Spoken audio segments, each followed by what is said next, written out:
Russian Foreign Minister Sergei Lavrov. The Herald. The United States has not provided any objective data on Russia's alleged trials of a ground-based cruise missile with a range exceeding the level permitted by the Intermediate-Range Nuclear Forces (INF) Treaty, Russian Deputy Foreign Minister Sergei Ryabkov said on Monday, November 26. "We reject any speculations that we allegedly violated this treaty," the high-ranking diplomat said at a special news briefing devoted to the INF Treaty.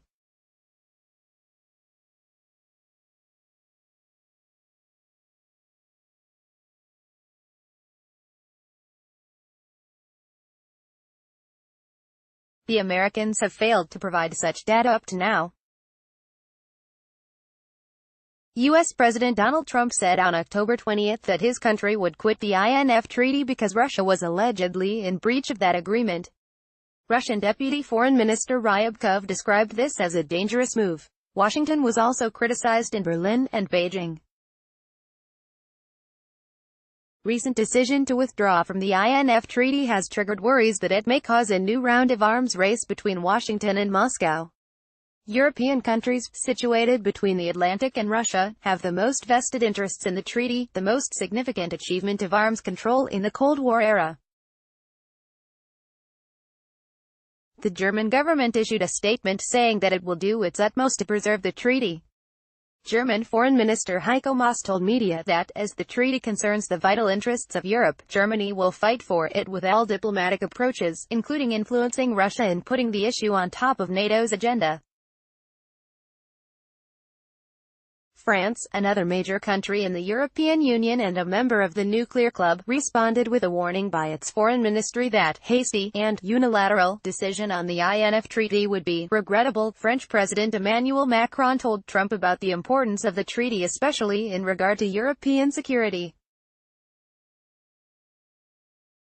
The United States made the decision without consulting European countries, the U.S. allies in NATO and the parties with the most vital interests in this issue.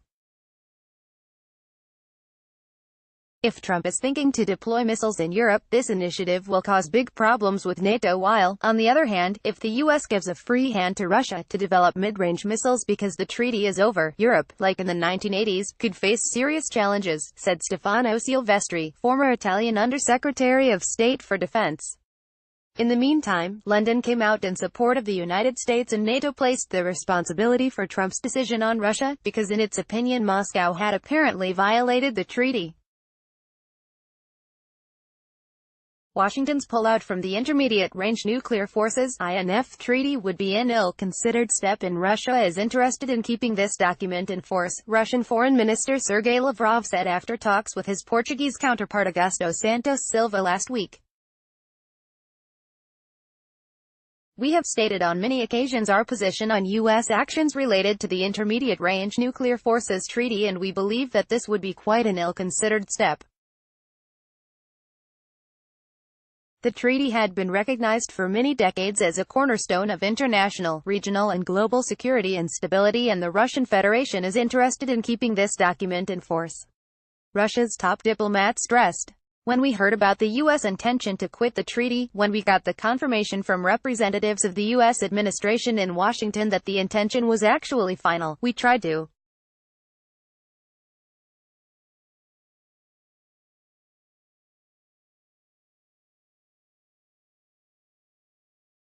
Russia's top diplomat drew attention to the fact that while European countries had expressed their concern over the prospect of dismantling the treaty, none of them had come in support of a Russian draft resolution at the UN Security Council urging the treaty signatories to comply with their commitments and keep the document in force.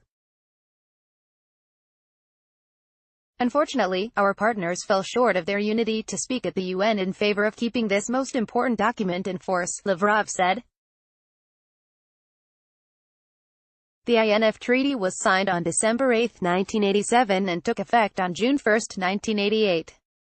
It outlawed deployed and non-deployed intermediate range 1,000 to 5,000 kilometers and shorter range 500 to 1,000 kilometers ground-based missiles.